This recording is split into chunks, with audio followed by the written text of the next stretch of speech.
अस्सलामुअलैकुम वरहमतुल्लाहि वबरकातुहू। रब्बि इश्रह ली सदरी वयस्सिर ली अमरी वहलुल उक़दतम मिन लिसानी यफ़क़हू क़ौली।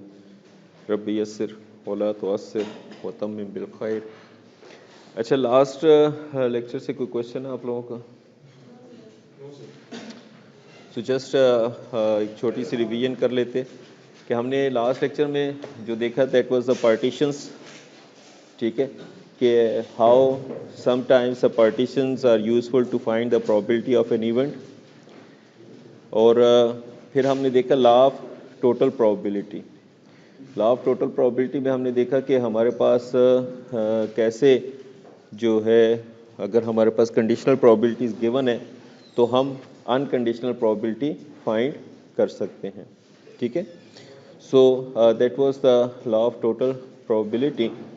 और उसके साथ साथ हमने पार्टीशंस में एक चीज़ देखी थी कि how easily sometimes we can use the tabular method to find out the probabilities of certain events. So today हम इसी चीज़ को आगे लेके चलेंगे। पार्टीशन से ही रिलेटेड एक चीज़ है, लेकिन इसके अंदर थोड़ा सा हमारा कॉन्सेप्ट क्या है कि हमारे पास अगर कंडीशनल प्रोबेबिलिटी गिवन है तो हम उसका कॉज फाइंड कर सकें या उसके इफ़ेक्ट्स को हम देख सकें। ठीक है, कि हमने कोई काम किया है तो उसके इफ़ेक्ट्स क्या आए हैं। ठीक है, सो उसके लिए हमारे पास एक थ्योरम यूज़ होता है, दैट्स वेरी इंपॉर्टेंट थ्योरम। ठीक है, and we call it as the Bayes theorem. ठीक है, हम उसे क्या कहते हैं? बेज थ्योरम से इसमें क्या कहता है जी कि when we have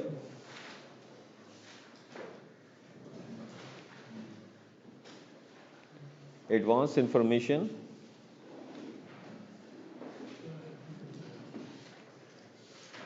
about probability of A given B and need to calculate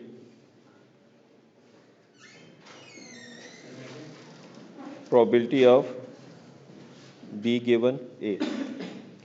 ठीक, सो हमारे पास अगर प्रायर इंफॉर्मेशन मौजूद है कि probability of A given B क्या है और हम उसका कॉज फाइंड करना चाहते हैं, कुछ वजह मालूम करना चाहते हैं। ठीक है, so we want to go the other way around कि probability of B given A क्या हो सकती है। ठीक, so we can use this Bayes theorem. It's very simple Bayes theorem, इसमें कोई इतनी कॉम्प्लिकेशन नहीं है, but still it is very important. Probability of B given A हमने फाइंड करनी है and we already have the information about probability of A given B. सो हम कैसे फाइंड करेंगे? Probability of A given B into probability of B divide by probability of A.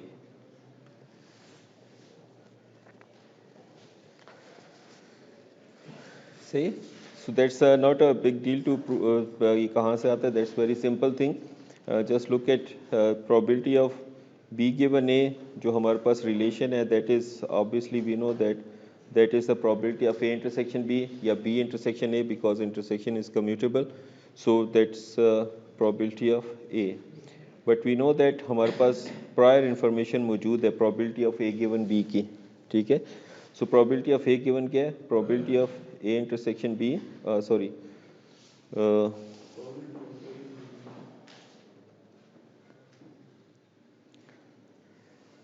Probability of A intersection B divide by probability of B से। So इससे हम अगर probability of A B find कर लें तो क्या आ जाएगा? Probability of A given B into probability of B. सो इसको यहाँ पे प्लग कर रहे हैं, so we will get this relation. ठीक है, so this is actually a Bayes theorem. ठीक है, जो कि हम यूज़ करते हैं कि हमारे पास अगर एक कंडीशनल प्रोबेबिलिटी गिवन है तो हम उसका अपोजिट मीन्स उसका इफेक्ट चेक करना चाहते हैं कि क्या आता है। So we can use this Bayes theorem.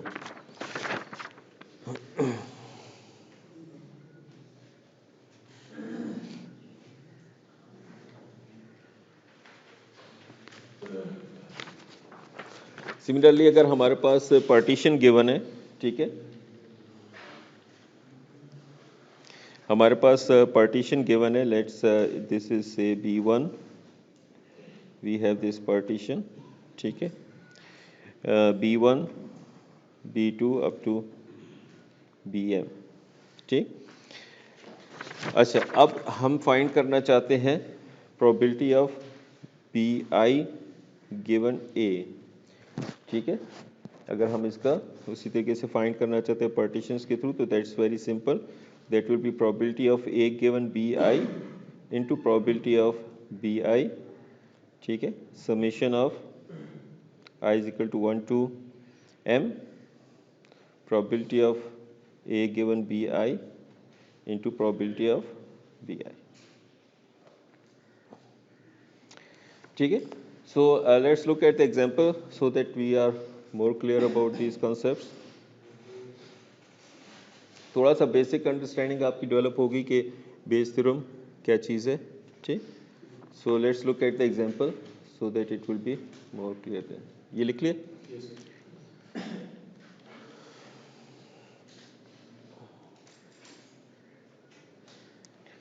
It's example 1.20. अच्छा, ये एक्सटेंशन एग्जांपल की जिस पे हमने रजिस्टर्स की एक एग्जांपल देखी थी कि हमारे पास 3 मशीन्स हैं, B1, B2 एंड B3, ठीक है। और हमें कंडीशनल प्रोबेबिलिटीज़ गिवन थी कि acceptable register from machine B1 कितना है, एक्सेप्टेबल रजिस्टर्स फ्रॉम B2 कितने हैं, और एक्सेप्टेबल रजिस्टर्स फ्रॉम B3 कितने हैं, ठीक है। और फिर हमें हर मशीन की पता था कि वो कितने रजिस्टर्स बना रही है, ठीक है। So we have the probability of there manufacturing. So हमने वहाँ पे यूज़ किया था law of total probability to find the probability of an acceptable registers, probability of A। So वो सारी इंफॉर्मेशन हमारे पास मौजूद है। सो हम देखते हैं थोड़ा सा उसमें से जो डेटा हमें रिक्वायर्ड है फॉर द करंट एग्जांपल, हम देखते हैं उसमें क्या है। जो प्रोबेबिलिटी ऑफ B3 थी वो कितनी थी हमारे पास, 0.3, और जो हमारे पास एक्सेप्टेबल रजिस्टर्स की प्रोबेबिलिटी थी दैट वाज 0.78, और probability of A given B3 हमारे पास क्या है, 0.6। Now what we actually want to calculate is that probability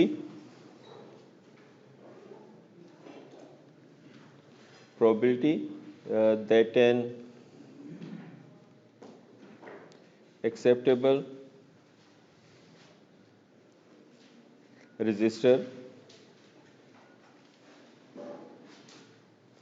comes from machine B3, ठीक है। सो हम ये फाइंड करना चाहते हैं कि हमने एक रजिस्टर उठाया है, ठीक है, एंड दैट इज़ एक्सेप्टेबल। और क्योंकि हमें याद, अगर याद हो आपको, तो हमने उस एग्जांपल में कहा था कि हमने तीनों मशीन से जो रजिस्टर्स बनाए टोटल 10,000 इन 1 आवर, वो एक ही बॉक्स में पैक करके हम उसको शिप किए कंपनी ने। सो अब हमें चाहिए कि हमने एक रजिस्टर उठाया है, तो उसकी क्या प्रोबेबिलिटी थी कि वो एक्सेप्टेबल हो। हमने देखा था दैट वाज 0.78, मीन 78% चांस है कि हमारे पास जो रजिस्टर हम पिक करेंगे वो एक्सेप्टेबल होगा। और एक्सेप्टेबल की कंडीशन क्या थी कि वो नॉमिनल वैल्यू से ±50 ओम पे हो, ठीक है। सो अब हम चाहते हैं कि हमने जो रजिस्टर उठाया है, ठीक है, इसकी क्या प्रोबेबिलिटी है कि ये मशीन B3 से है, या वटेवर अगर हम पॉइंट करना चाहें B2 से क्या है, ठीक है, या B1 से क्या है, ठीक है। So we can find out all those probabilities by using Bayes theorem. बात समझ में आ गई, ठीक है, कि हमने फाइंड क्या करना है कि प्रोबेबिलिटी ऑफ B3 जो है, जो हमने, ठीक है, कि वो एक्सेप्टेबल रजिस्टर है और B3 मशीन से है, इसकी क्या प्रोबेबिलिटी है, ठीक है, कि वो फ्रॉम B3 से गिवन एक्सेप्टेबल रजिस्टर है। बात समझ में आ गई, ठीक है।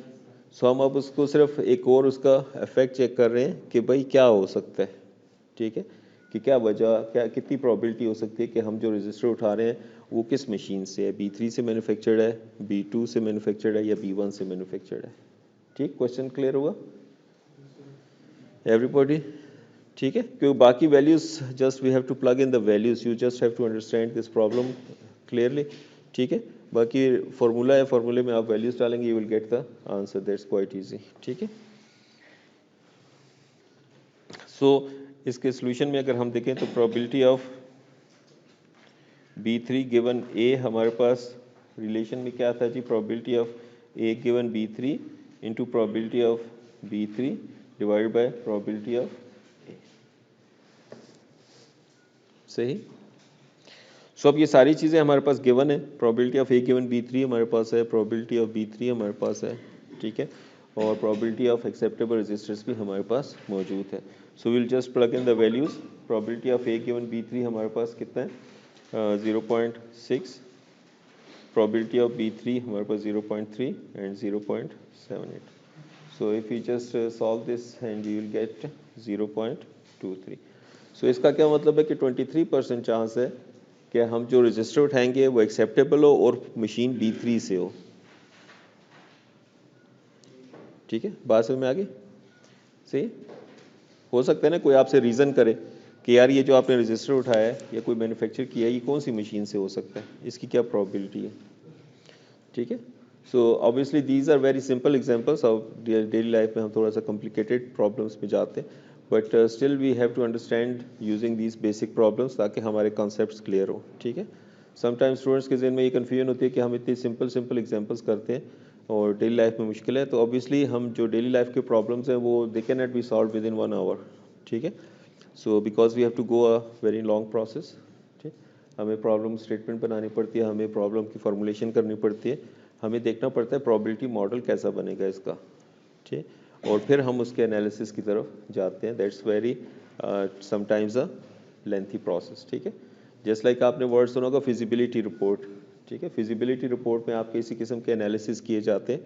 ठीक है, कोई भी बिजनेस स्टार्ट करने से पहले या कोई भी आप प्रोजेक्ट स्टार्ट कर रहे हैं उससे पहले उसकी फिजिबिलिटी बनाई जाती है। ठीक है, feasibility means that you have to check every aspect, economical aspect, technical aspect. ठीक है, वो आया प्रैक्टिकली फिजिबल है या नहीं है, बना सकते हैं या नहीं, so you have to check everything about that project. So this is part of your pre analysis. ठीक है, सो समटाइम्स इट टेक्स, बड़े प्रोजेक्ट्स हों तो it may takes a years, months और weeks depending upon the project. ठीक है, so don't get confuse कि हम बहुत सिंपल एग्जांपल्स करते हैं अंडरस्टैंडिंग के लिए। So this is just to understand basic concepts. ठीक है, सो बेसिक कॉन्सेप्ट समझ आ जाए, जस्ट लाइक आप बेसिक अरिथमेटिक समझते हैं और उसके बाद आप कोई भी कैलकुलेशन इजीली कर सकते हैं। ठीक है, although you use the calculators and something like that. So similarly इसके लिए भी बहुत सारे सॉफ्टवेयर टूल्स मौजूद हैं, even you can use the MATLAB। ठीक है, ये बुक सपोर्ट करती है MATLAB को, बहुत सारे इसके अंदर प्रॉब्लम्स MATLAB बेस्ड भी गिवन है। ठीक है, एग्जांपल्स भी MATLAB बेस्ड गिवन है से। सो ऑब्वियसली लैब तो नहीं है इस सब्जेक्ट की, you can try those problems at home. ठीक है, क्लियर होगी बात जी? ठीक, सो सिमिलरली अगर हम फाइंड करना चाहें कि इसकी क्या प्रोबेबिलिटी है कि resistor is from acceptable, is from machine B1 and given its acceptable resistor. ठीक है, so all the values again are given, so we just put it in the values and that will be 0.31. Similarly B2 given A, that will be 0.46. ठीक है,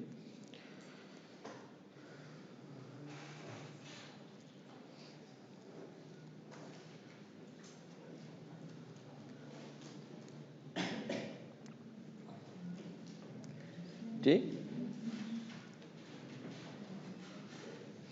अब इससे हम अगर थोड़ा सा इसको मजीद एनालाइज करें तो हम देख सकते हैं कि जो 23% है registers, they are coming from machine B3 and they are acceptable. ठीक है, एक्सेप्टेबल जो है वो 23% है। ठीक है, और जबकि हमें पता है कि ये टोटल मशीन B1 30% रजिस्टर्स बना रही है of the total registers 1 hour में। ठीक है, सिमिलरली इसी तरीके से ये 31% एक्सेप्टेबल रजिस्टर्स हैं, इसमें हमारे पास 46% एक्सेप्टेबल रजिस्टर्स आते हैं। और this is how we can use the Bayes theorem. Let's look another example. ये क्लियर है? यहाँ पे कोई क्वेश्चन आप लोगों का?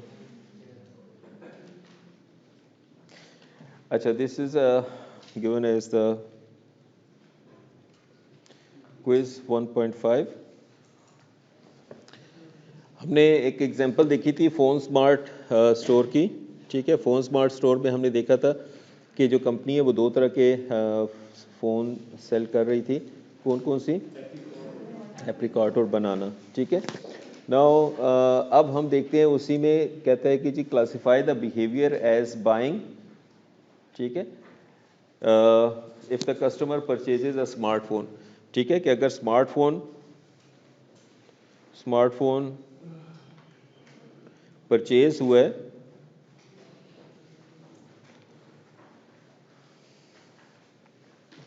तो हम कहेंगे कि इवेंट बी हमारे पास है, ठीक है, कि दैट्स परचेजिंग या बाइंग की है किसी ने, ठीक है, स्मार्टफोन बाय किया है किसी ने।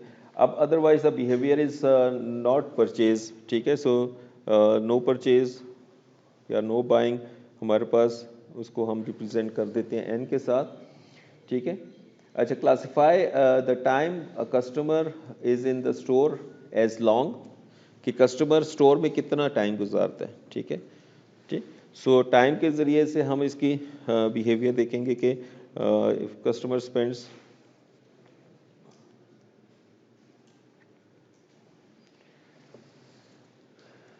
stays more than 3 minutes है, customer spend more than 3 minutes, तो हम क्या कहते हैं कि उसका जो स्टे था लॉन्ग स्टे है and we represented with L, ठीक है। और दूसरा क्या कहते हैं जी, if the customer stays more than 3 minute, otherwise classify the amount of time as rapid, ठीक है, ठीक है। अगर लेस देन 3 मिनट्स हैं तो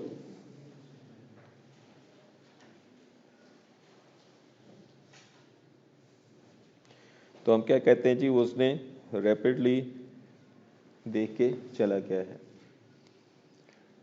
अच्छा, based on the experience with many customers we use the probability model, ठीक है, कहते हैं कि हमारे पास जो पहले से हमने कैलकुलेशंस की हुई हैं उससे हमारे पास एक प्रोबेबिलिटी मॉडल आ गया जिसमें हमारे पास प्रोबेबिलिटी ऑफ नॉट परचेजिंग है 0.7, प्रोबेबिलिटी ऑफ स्टेइंग लॉन्ग हमारे पास है 0.6 और probability of no purchase intersection with long time हमारे पास मौजूद है, दैट इज़ 0.35, ठीक है।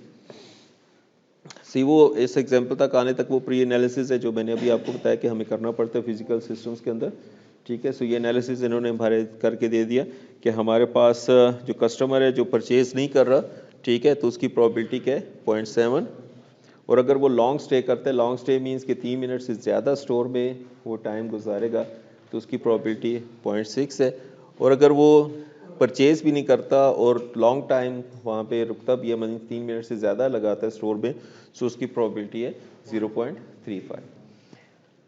सो इसको सॉल्व करने के लिए हम टेबल बना सकते हैं। क्यों बना सकते हैं टेबल, कि अगर हम इसको गौर से देखें तो हमारे पास दो तरीक़ों से क्लासिफिकेशन हो रही है कि या तो एक बंदा आएगा फ़ोन परचेज़ करेगा, बाय करेगा या नहीं बाय करेगा, ठीक है। बाइंग करेगा तो हम कहते हैं बी है, इवेंट बी अकर हुआ है, बाय नहीं कर रहा तो हम कहते हैं इवेंट एन अकर हुआ है, ठीक। और फिर या तो वो ज़्यादा देर रुकेगा 3 मिनट से ज़्यादा या 3 मिनट से कम रुकेगा, ठीक है। So there is no in between, ठीक है, कि ये भी नहीं हो सकता कि ख़रीदे और ना ख़रीदे, सो दैट्स नॉट द पॉसिबिलिटी, या तो परचेज करेगा या नहीं परचेज करेगा, सो it means this is a partition, ठीक है। ये हमारे पास क्या है, पार्टीशन आ जाती है, ठीक। और इसी तरीके से लॉन्ग स्टे करेगा या नहीं स्टे करेगा, ठीक है। सो अगेन दिस इज़, ये क्या है हमारे पास पार्टीशन आ जाती है। सो हम इसको टेबुलर फॉर्म में इजीली लिख सकते हैं कि हम कहते हैं कि हमारे पास नॉट बाय किया है और बाय किया है हमने, और यहाँ पे लॉन्ग टाइम गुजारता है या रैपिड हमारे पास चला जाता है। अब जो इन्फॉर्मेशन हमारे पास गिवन है ये ऊपर, इसको हम यूटिलाइज कर सकते हैं, ठीक है। सो हमारे पास जो गिवन है मैं उसको रेड से लिख देता हूँ 0.7 हमारे पास प्रोबेबिलिटी ऑफ एल है, सॉरी हाँ 0.6 है, सॉरी उसकी प्रोबेबिलिटी, ठीक है। और प्रोबेबिलिटी ऑफ नॉट बाइंग हमारे पास कितनी है 0.7, ठीक। और probability of N intersection L हमारे पास ये पॉइंट आ जाता है जिससे 0.35, ठीक है।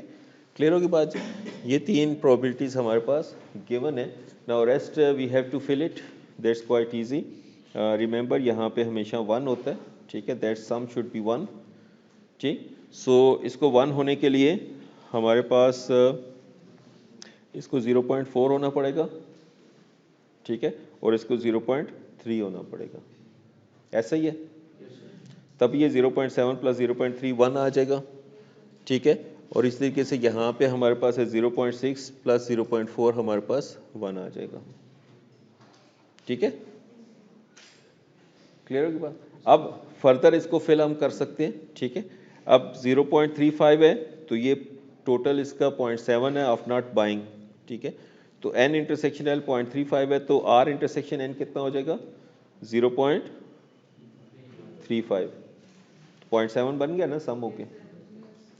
Similarly we can go here 0.35 और इस ये 0.6 है, ठीक है। तो हमारे पास ये कितना आ जाएगा 0.25, ठीक। सिमिलरली ये 0.35 और ये 0.4 है, या ये 0.25 है, ये 0.3 है, तो दोनों सूरत में हमारे पास 0.05। So we now have a complete knowledge of this model, probability model, कि हमारे पास probability of हमारे पास जो information prior given थी उसकी बेस के ऊपर हमने इस पूरे टेबल को फिल कर लिया है। Now we can see it, पहले इस टेबल को दोबारा एक दफ़ा विजुलाइज कर लें कि ये हमारे पास जो 0.35 है, this is L intersection N, ठीक है, या और N इंटरसेक्शन L, ठीक है। And this is 0.25, this is L intersection B, ठीक, कि वो लॉन्ग स्टे करते हैं और बाय भी करते हैं तो उसकी प्रोबेबिलिटी क्या है 0.25। इस तरीके से वो रैपिड है और बाय नहीं करता तो उसकी प्रोबेबिलिटी 0.35 है, वो रैपिडली है और बाइंग भी करता है तो दैट उसकी प्रोबेबिलिटी 0.05 है, ठीक है। So now we have this information. So now the question asked, पहला जो पार्ट है हमारे पास, it says that find the probability of B union L, ठीक है। सो B यूनियन L हमारे पास क्या आ जाएगा,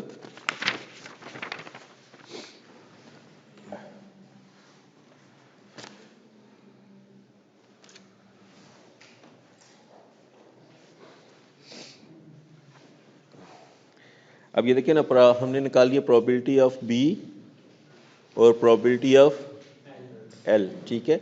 इन दोनों की प्रोबेबिलिटीज़ को हमने यूनियन करके निकाल रहे हैं। तो कौन कौन सी प्रोबेबिलिटी आ जाती है हमारे पास, प्रोबेबिलिटी ऑफ NL या LN, ठीक है, प्रोबेबिलिटी ऑफ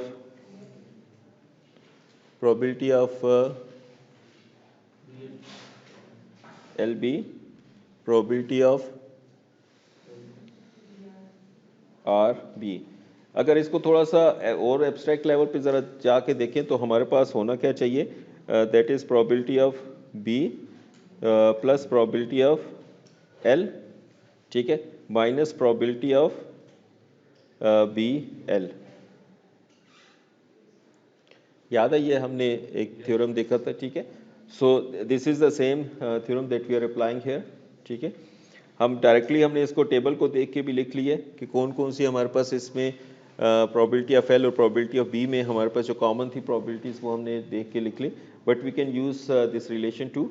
अब अगर इस रिलेशन को भी देखें दोनों तरीक़ों से हमारे पास आंसर सेम होना चाहिए। प्रोबेबिलिटी ऑफ B हमारे पास कितनी है, विच इज़ गिवन 0.3, और प्रोबेबिलिटी ऑफ L कितनी है 0.6, और माइनस क्या करेंगे 0.25, ठीक है। So this is 0.3 plus 0.6 minus 0.25, ठीक है। तो ये कितने आ जाता है 0.65। अगर हम उसी रिलेशन को भी यूज़ करें तो प्रोबेबिलिटी ऑफ LN कितनी है 0.35, प्रोबेबिलिटी ऑफ जो LB है हमारे पास वो कितनी है 0.25, ठीक है, और प्रोबेबिलिटी ऑफ RB हमारे पास कितनी है 0.05। सो इसको अगर मैं इधर ही ऊपर छोटा करके लिख दूँ यहाँ पे तो दिस इज 0.35 प्लस 0.25 प्लस 0.05। सो इसको ऐड करें so you will get 0.6 plus 0.65, ठीक है, 0.65। सो बट ऑलवेज रिमेंबर कि हम डायरेक्टली देख के समटाइम्स किस चीज़ को सॉल्व कर सकते हैं, but we must have the knowledge कि हम यहाँ पे थ्योरम कौन से अप्लाई कर सकते हैं, ठीक है। So because we have the probability of B union L, क्योंकि हमारे पास यहाँ पे कोई इन्फॉर्मेशन नहीं है कि B और L म्यूचुअली एक्सक्लूसिव है, ठीक है। B और L तो म्यूचुअली एक्सक्लूसिव नहीं है ना, ठीक है। N और B म्यूचुअली एक्सक्लूसिव है, L और R म्यूचुअली एक्सक्लूसिव है, ठीक है से। लेकिन LN और LB या RN और RB उसकी हमारे पास कोई इन्फॉर्मेशन नहीं है कि वो म्यूचुअली एक्सक्लूसिव है, ठीक है। अगर ये म्यूचुअली एक्सक्लूसिव हो तो इनकी इंटरसेक्शंस जीरो हो जाएंगी, ठीक है। Obviously that we know from our basic theorem, ठीक है, एक्सक्लूसिवनेस की डेफिनेशन की बेस के ऊपर। क्लियर होगी बात ये, ठीक है। सिमिलरली सेकंड पार्ट है हमारे पास,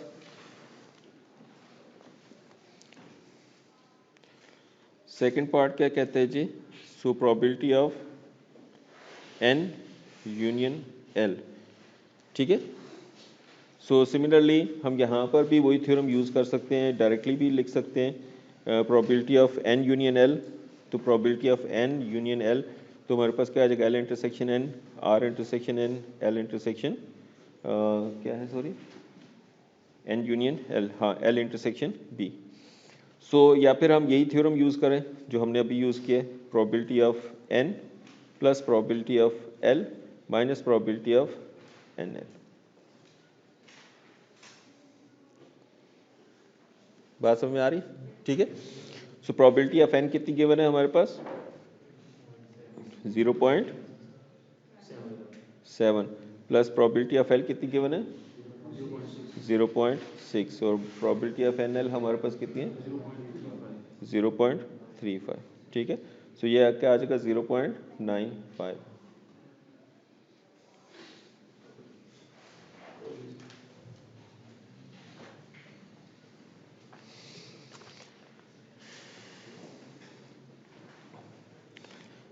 सिमिलरली सी पार्ट है हमारे पास, it says that probability of N union B. अब इसके ऊपर भी ये रिलेशन लगाएं, probability of N plus probability of B minus probability of N B. अब प्रोबेबिलिटी ऑफ बाइंग और not buying they are mutually exclusive ना। सो ये जो हमारे पास टर्म है दैट विल बी जीरो, क्योंकि इंटरसेक्शन कुछ भी नहीं हो रहा, या तो फ़ोन बाय कर रहा है बंदा या नहीं बाय कर रहा कस्टमर जो भी आए। So we will have this intersection zero. So it means that probability of N हमारे पास कितनी है, 0.7, और प्रोबेबिलिटी ऑफ बाइंग हमारे पास 0.3 है। So this is 1। So by definition B and N are partitions, ठीक है।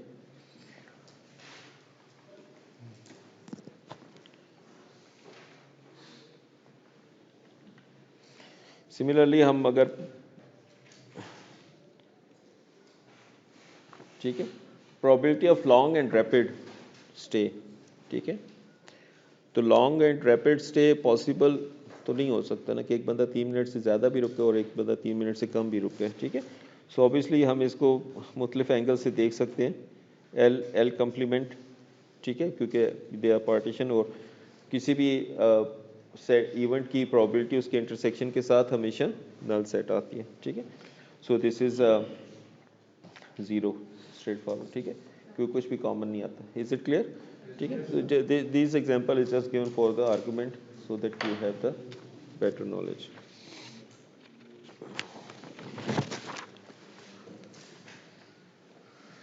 यहाँ तक कोई बात क्लियर है, क्वेश्चन आप लोगों का, एनीथिंग?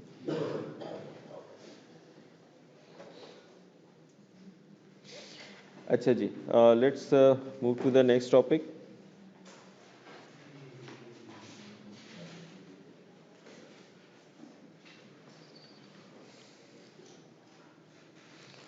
नेक्स्ट हमारे पास एक टॉपिक है, it is article 1.6, it is independence.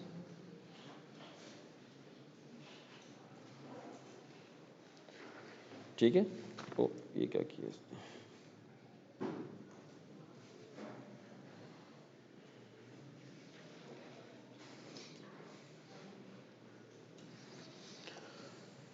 Independence, independence क्या चीज़ होती है, ठीक है, आज़ादी, ठीक है।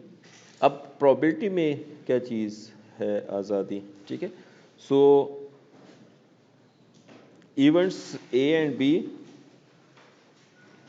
आर इंडिपेंडेंट, ठीक है, if observing one event does not change the probability of observing the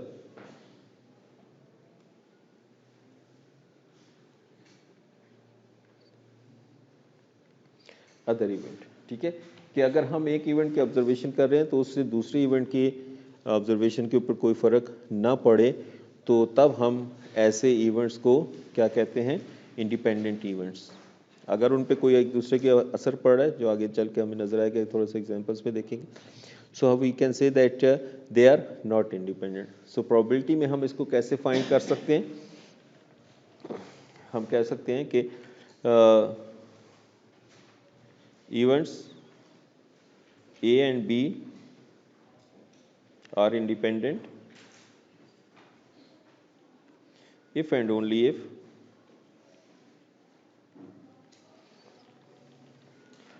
probability of A intersection B can be written as the product of their individual probabilities।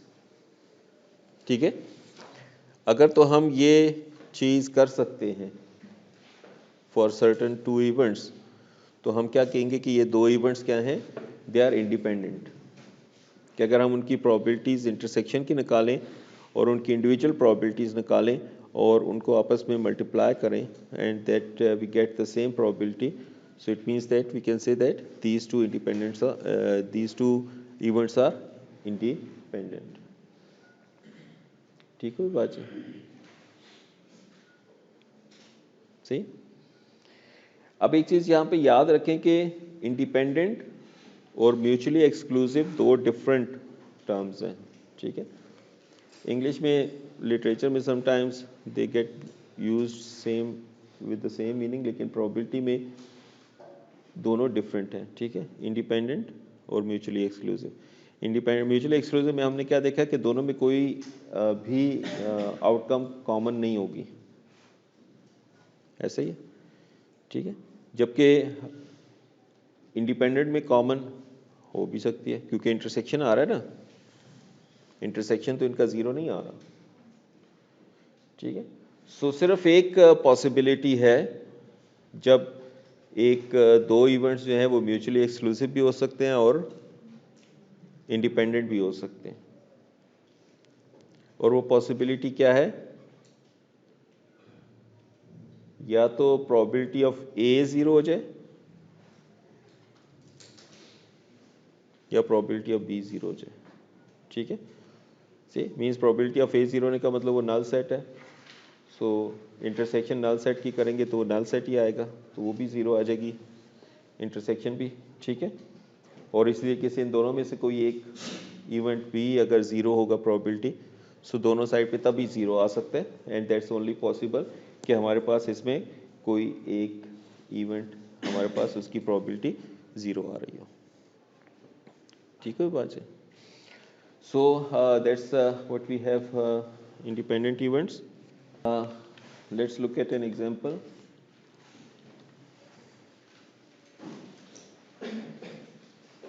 It's example 1.21. वही phone smart company की example है। ठीक है, सो इसमें हम क्या कहते हैं कि जी suppose that for the experiment monitoring 3 purchasing decisions. ठीक है, हम फोन स्मार्ट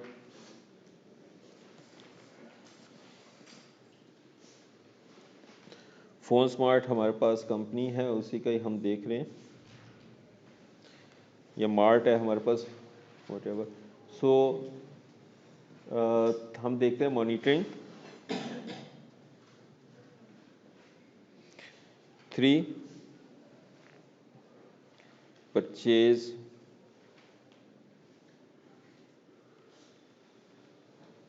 डिसीजंस हम देखते हैं।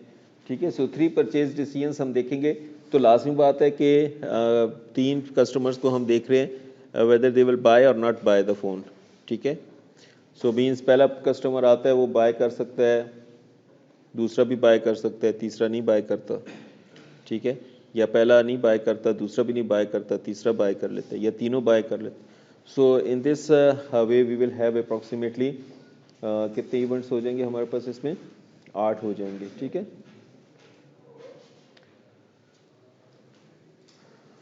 ठीक है बात जी, ऐसा ही है।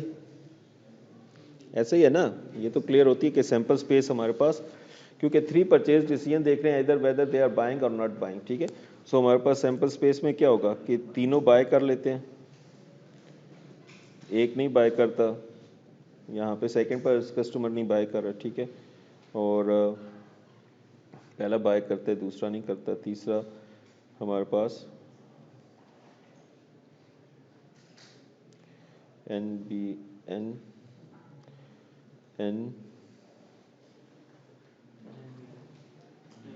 एन एन बी आएगा ना, या तीनों परचेज नहीं करते, ठीक है। सो ये हमारे पास ऑल पॉसिबिलिटीज़ हैं।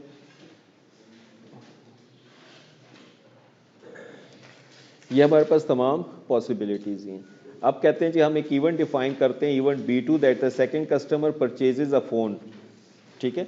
इवेंट क्या है जी, B2 सेकंड कस्टमर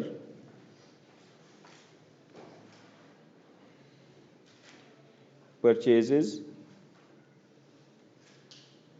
अ फोन, ठीक है। इट मीन्स कि हमारे पास B2 में क्या आ जाएंगे पॉसिबिलिटी, देखेंगे वो तमाम इवेंट्स जिसमें सेकंड जो कस्टमर है वो परचेज कर रहा है फ़ोन, तो BBN NBB NBN, ठीक है। यही हमारे पास पॉसिबल आउटकम्स है जिसमें कि सेकंड कस्टमर हमारा जो है फ़ोन परचेज कर रहा है। सिमिलरली हमारे पास एक और इवेंट डिफाइन है N2 that second customer purchases a phone, so second इसमें हमारे पास does not purchase a phone, ठीक है।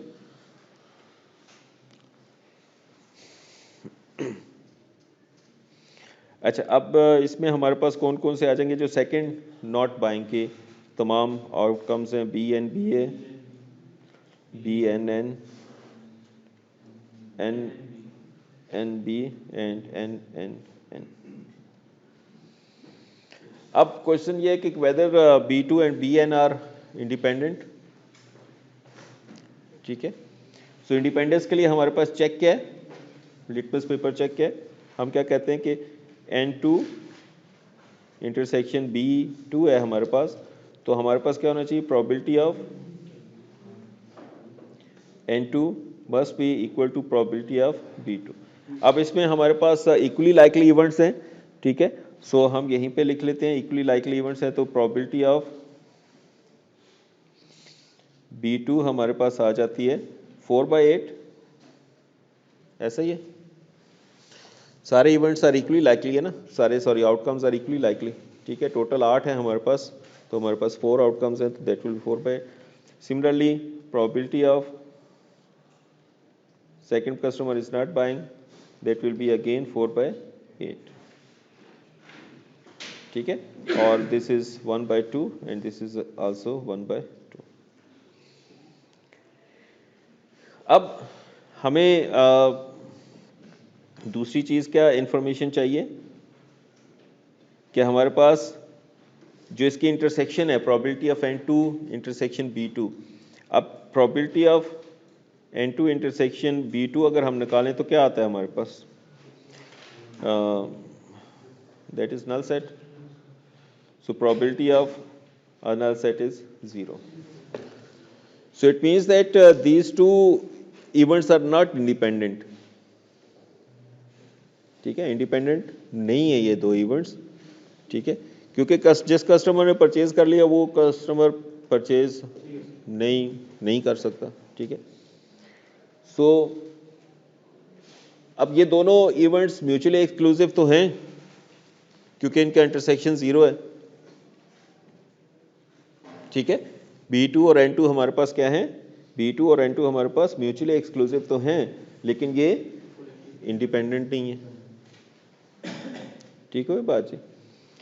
सो हम इस तरह कोई भी इवेंट्स इसमें बना के चेक कर सकते हैं, ठीक है। हम देख सकते हैं कि B1 के पहला कस्टमर परचेज कर रहा है, ठीक है, और we can check it with say N2, ठीक है।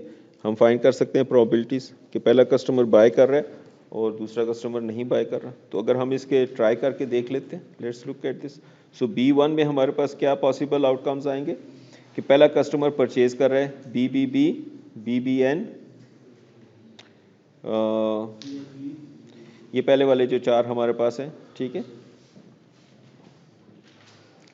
BBB, BBN और BNB और BNN। अब हम ये देखना चाहते हैं कि ये जो B1 एंड N2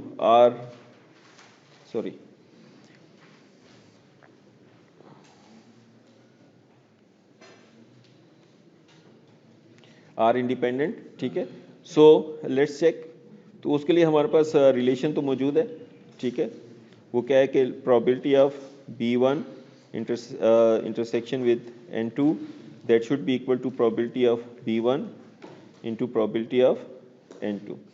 अब प्रोबेबिलिटी ऑफ N2 हमारे पास गिवन है 1/2, ठीक है। इसकी प्रोबेबिलिटी कितनी आती है 4/8 which is 1/2,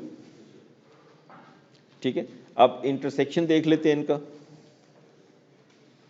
probability of B1 intersection with N2।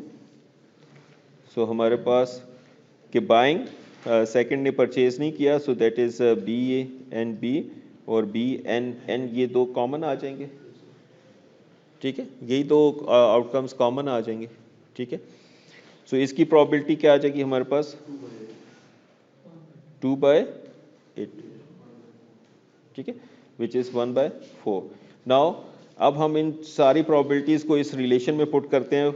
ये क्या है 1/4 probability of B intersection B1 intersection N2, probability of B1 is 1/2, probability of N2 is again 1/2.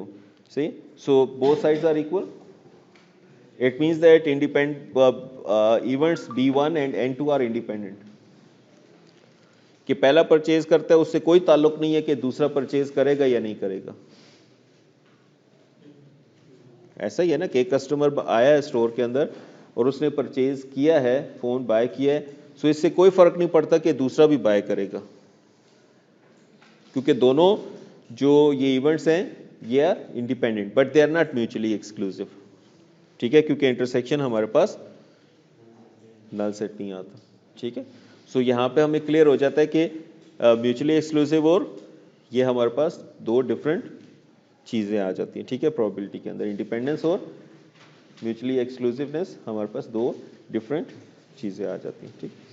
So we will stop here and we'll continue this topic in the next lecture. Assalamu alaikum wa rahmatullahi wa barakatuh.